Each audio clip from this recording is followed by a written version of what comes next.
Welcome back, everyone. Training an animal can be a difficult process, especially if the dog doesn't want to focus. Here today to talk about getting and keeping dogs' attention, we've got Connie Wrighton with Service Dogs for America and her good friend, Oreo.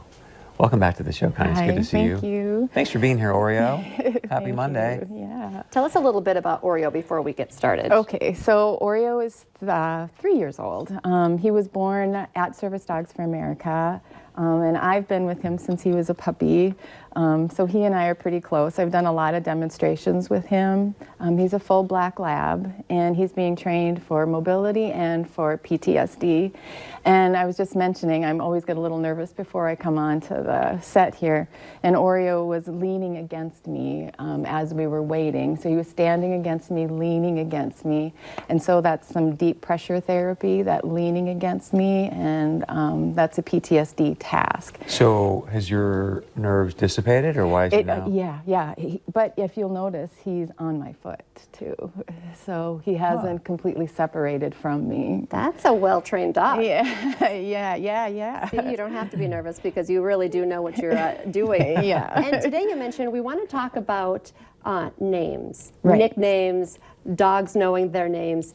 Where do you start with that? So that would be one of our foundations again, would be teaching their name.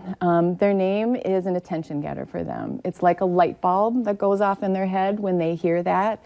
There's no point in giving commands if your dog isn't focused on you, isn't looking at you.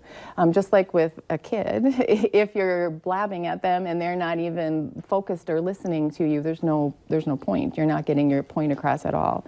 So it's the same thing with a dog. We start by saying their name and then treating them when they hear their name. And so when I am doing commands with him, I want to be sure to use his proper name. I do like to give lots of nicknames to my dogs, but I'll use them in a non-training session as I'm just sort of talking to them. But if I'm training, then I want to do his name because it gets his attention and tells him, you know, I'm talking to you, you need to be listening to me right now. So, so along with that, we do work on focus, starting as tiny babies. And what we'll do is we will have them learn to look at us. So Oreo and I have worked together, like I said, for many years now. So he's pretty good at looking at me. But what I'll show you right now is just one activity that we do to help teach focus. So Oreo, good boy, good boy. Stand. Good, stand. Okay, so what I'm gonna do is I'm just gonna have him get a treat. I'm gonna click. So if you remember, click is a marker and it tells him that he's done something he wants, that I want him to do. So when he looks at me, I'm gonna click and then I'm gonna treat. So that's telling him that every time he looks at me, good things happen. So I'm gonna wait.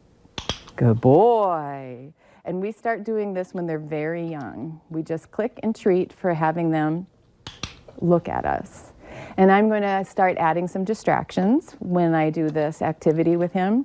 One activity that I do, yes, good boy, is I have his ball. He is totally a ball boy.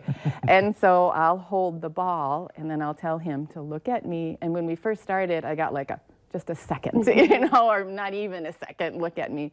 But now he'll look at me, even if I have the ball like right up next to my face, he'll look at me for like 5 seconds. So yes, good boy. He's been looking at me for a very long time there.